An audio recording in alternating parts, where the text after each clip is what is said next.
జమ్మూ కాశ్మీర్ కు చెందిన 700 మందికి పైగా విద్యార్థులు ఇరాన్లోని టెహ్రాన్, కెర్మాన్, గిలాన్, షిరాజ్, అరాగ్ వంటి పలు ప్రాంతాల్లో ఇంకా చిక్కుకుపోయి ఉన్నారని, వారిని వెనక్కి రప్పించేందుకు ప్రయత్నాలు జరుగుతున్నాయని జమ్మూ కాశ్మీర్ విద్యార్థుల సంఘం తెలిపింది.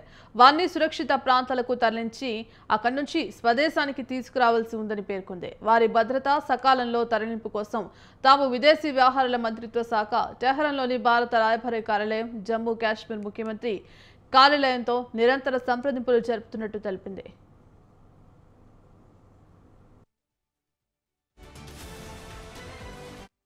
जो अभी इवैक्यूएट होकर लैंड किए हैं इंडिया में Delhi airport, Delhi international airport.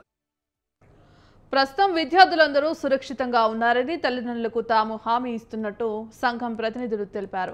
గాయపడిన 2 విద్యార్థులను ఇప్పటికే సురక్షిత ప్రాంతాలకు తరలించామని, రాబోయే 2 రోజుల్లో వారిని స్వదేశానికి పంపేందుకు అవసరమైన ఏర్పాట్లు చేస్తున్నామని కూడా వారు తెలిపారు.